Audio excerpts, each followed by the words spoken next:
নমস্কার বন্ধুরা, আজও একটা সুন্দর রেসিপি নিয়ে চলে এসেছি।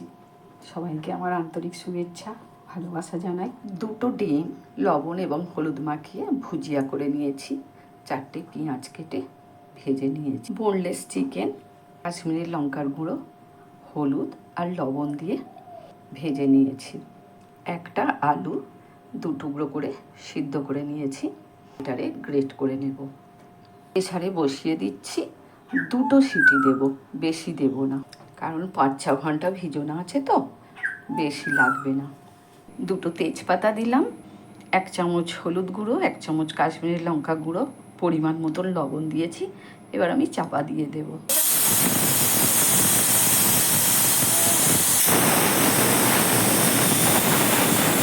দুটো সিটি দিল, গ্যাসটা এবার অফ করে দিলাম। কড়াতে সর্ষের তেল দিলাম, ঘি দিলাম, ফোড়ন দিলাম, এলাচ, দারুচিনি, লবঙ্গ দিয়ে দিলাম, টমেটো দিয়ে দিলাম, লবণ দিলাম, আদা রসুন,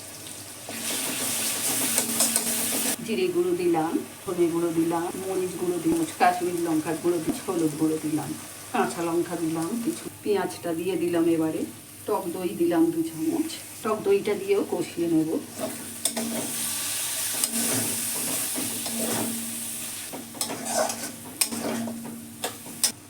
আলু সেদ্ধটা গ্রেটারে গ্রেট করে দিয়ে দিলাম।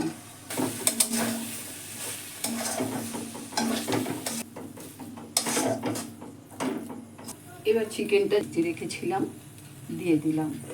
কড়াইটা কত সুন্দর সিদ্ধ হয়েছে দেখুন। কিছুটা কড়াই সিদ্ধ তুলে নিয়ে ভালো করে মাখিয়ে নেব।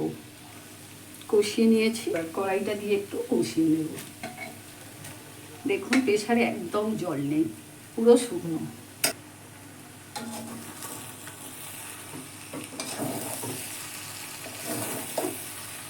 জলটা গরম দেওয়ার চেষ্টা করবেন।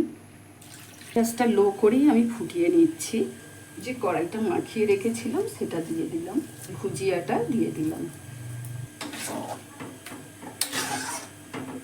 আর একটু ফুটুক। গরম মশলা দিলাম, চিনি দিলাম, টেস্ট করালাম, ভালোই ঝাল হয়েছে, সমস্ত কিছুই ঠিক আছে। কসুরি মেথি রোস্ট করে গুঁড়ো করে দিয়ে দিলাম, কেওড়া জল দিলাম।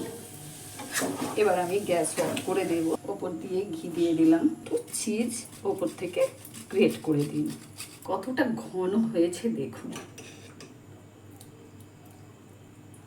আজকের মতন আমার এই রেসিপি শেষ করলাম। আমার এই রেসিপি যদি ভালো লাগে অবশ্যই লাইক, শেয়ার, কমেন্ট, সাবস্ক্রাইব করবেন।